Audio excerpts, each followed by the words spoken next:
Hello friends, आप सबका स्वागत है आपके अपने YouTube चैनल कॉमर्स वर्ल्ड। जैसा कि हमने अपने पिछले वीडियो से जो हमारा करंट फाइनेंशियल इशू है उसके बारे में चर्चा की थी और जिसका नाम था आयकर या इनकम टैक्स। आयकर या इनकम टैक्स क्या होता है, फाइनेंशियल ईयर क्या है, असेसमेंट ईयर क्या है, उसके बारे में हमने अपने पिछले वीडियो में चर्चा की थी।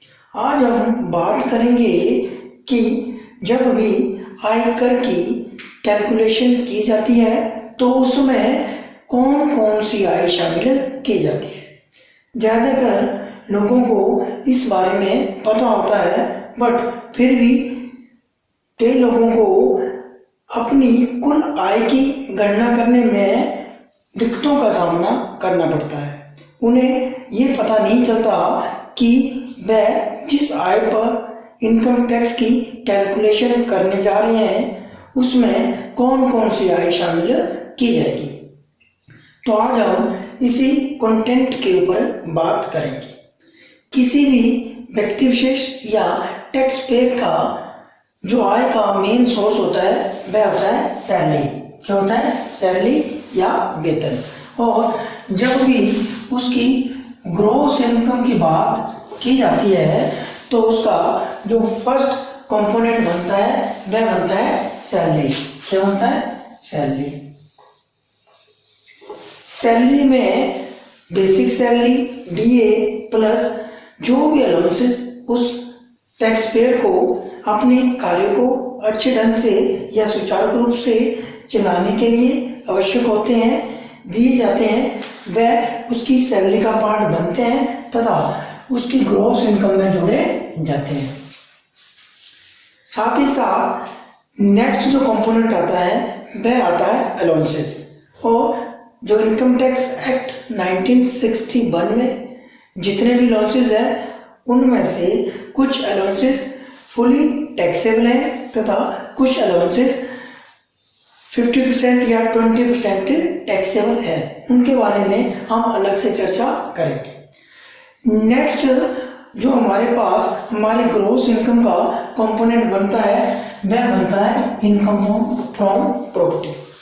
किसी भी व्यक्ति विशेष ने एक फाइनेंशियल ईयर में प्रॉपर्टी से जो भी इनकम अर्न की होती है वह भी इनकम टैक्स की कैलकुलेशन करते समय उसकी ग्रॉस इनकम में जोड़ी जाती है। कौन सी? Income from property.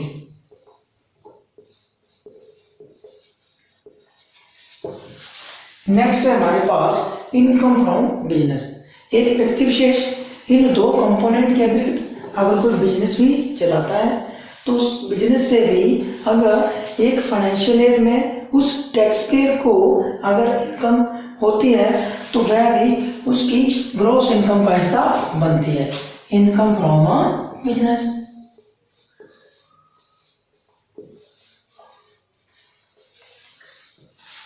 नेक्स्ट है हमारे पास कैपिटल गेन्स। जब भी हमने कहीं पर कोई पैसा इन्वेस्ट किया होता है, चाहे शेयर मार्केट में या म्यूचुअल फंड में, तो उसके ऊपर हमें जो प्रॉफिट होता है वह कैपिटल गेन कहलाता है। क्या कहलाता है? कैपिटल गेन कहलाता है।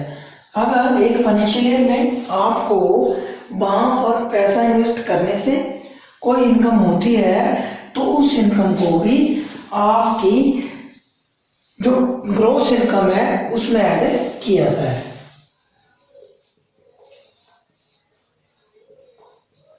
जो हमारा नेक्स्ट मेन कंपोनेंट है ग्रॉस इनकम का वह income from agriculture. Income from agriculture.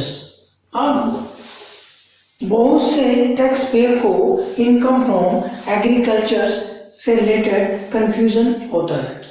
अगर किसी व्यक्ति विशेष की सैलरी से इनकम है या इनकम फ्रॉम प्रॉपर्टी है, इनकम फ्रॉम बिजनेस है, कैपिटल गेन है, उसके साथ साथ अगर उसकी एग्रीकल्चर इनकम भी है तो उसकी एग्रीकल्चर इनकम को भी ग्रॉस इनकम में जोड़ा जाता है। नॉर्मली जो हमारी एग्रीकल्चर इनकम है वह एग्जम्प्टेड होती है, उस पर कोई भी टैक्स नहीं लिया जाता। बट अगर किसी व्यक्ति विशेष का एग्रीकल्चर इनकम के साथ साथ सैलरी से इनकम है या इनकम का कोई और सोर्स भी है तो उसकी एग्रीकल्चर इनकम इस ग्रॉस इनकम में जोड़ी जाती है तथा मैक्सिमम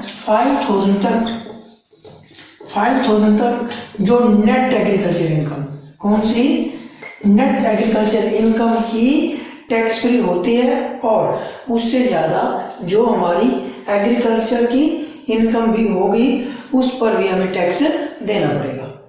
इसे एक एग्जाम्पल के द्वारा हम क्लियर करते हैं।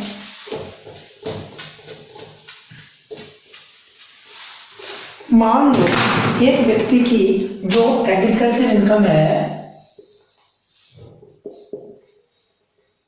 वो 5 लाख रुपए है और उसका जो इनकम का और कोई भी सोर्स नहीं है।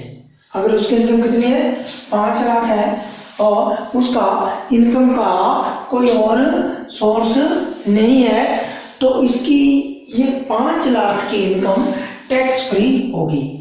कैसे होगी? टैक्स फ्री होगी। इस पर उसे कोई भी इनकम टैक्स नहीं देना पड़ेगा। ये हमारा कौन सा कहता है? इनकम टैक्स एक्ट 1961 का जो सेक्शन 10(1) में इसका प्रोविजन किया गया है। बट अगर इसी व्यक्ति विशेष की ऐसी टैक्स पेयर की अगर अदर सोर्सेज से इनकम 5 लाख है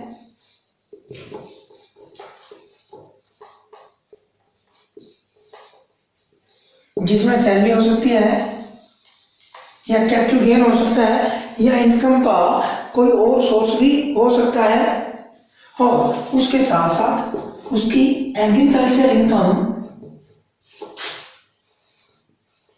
इनकम भी 5 लाख है, जैसे कि हमने पिछले एग्जाम्पल में बात की थी, तो उस पर क्या उसकी ये एग्रीकल्चर इनकम टैक्स फ्री होगी या उसे इस पर टैक्स देना पड़ेगा? तो इसमें क्या होगा, उसकी जो इनकम फ्रॉम अदर सोर्सेज है उसके 5 लाख और जो एग्रीकल्चर इनकम है उसमें से उसके 5 लाख में से 5 लाख में से कितने रुपए लेस हो जाएंगे? 5 लाख रुपए, 5,000 रुपए। ये 5,000 रुपए क्या है? Net agriculture income. कितनी है ये? नेट एग्रीकल्चर इनकम है वो लेस होगी और उसके टोटल टैक्स लायबिलिटीज बनेगी वो किस इनकम पर बनेगी? अदर सोर्सेज की इनकम प्लस 4,95,000 रुपया ये एग्रीकल्चर इनकम का, दोनों को यहां पर कंबाइन किया जाएगा।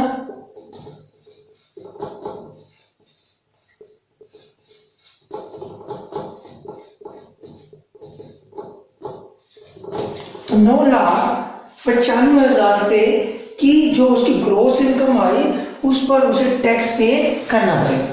लेकिन अगर उसके पास इनकम का केवल और केवल एक ही सोर्स होता एग्रीकल्चर इनकम, तो उसकी ये 5 लाख की ये इनकम टैक्स फ्री होती, उसे इस पर टैक्स नहीं देना पड़ता। एक पॉइंट हो जो कि ग्रोस इनकम की कैलकुलेशन करते समय बहुत से टैक्स पेयर इग्नोर कर देते हैं और उसका रिजल्ट क्या होता है कि इनकम टैक्स डिपार्टमेंट की तरफ से नोटिस आते हैं। हम ये कहते हैं कि हमने अपनी कैलकुलेशन सही ढंग से की है, अपनी इनकम को सही ढंग से शो किया है, लेकिन उसके बावजूद हमें इनकम टैक्स से नोटिस आते हैं और हम कंफ्यूज हो जाते हैं कि हमने गलती कहाँ पर की है। ये मेन कंपोनेंट क्या रहता है? जैसा कि हर व्यक्ति ने अपनी सेविंग का कुछ हिस्सा बैंक में डिपॉजिट कराया होता है, चाहे वो सेविंग अकाउंट में हो या एफडीआर में हो। तो सेविंग अकाउंट के ऊपर जो इंटरेस्ट मिलता है प्लस एफडीआर के ऊपर जो इंटरेस्ट मिलता है वो हमारी फाइनेंशियल ईयर की इनकम मानी जाती है। वो भी क्या मानी जाती है? हमारी फाइनेंशियल ईयर की इनकम मानी जाती है। तथा जब भी हम ग्रॉस इनकम की कैलकुलेशन कंपोनेंट को मिलाते हुए करते हैं तो इस इनकम को भी इसमें ऐड करना होता है, जिसे कि आमतौर पर हम ऐड नहीं करते।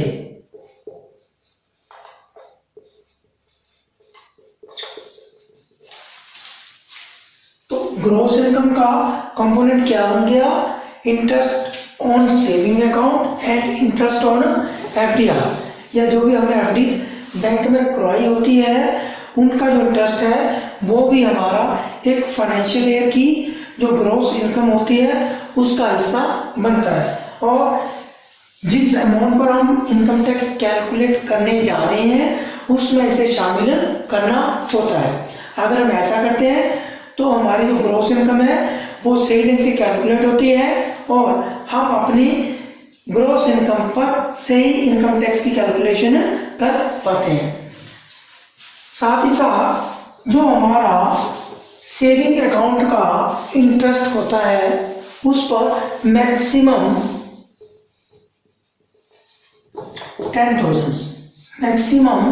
10,000 का जो इंटरेस्ट है उस पर हमें रिबेट मिलती है अंडर सेक्शन 80C। इसके बारे में हम डीपली अपनी नेक्स्ट वीडियो में चर्चा करेंगे।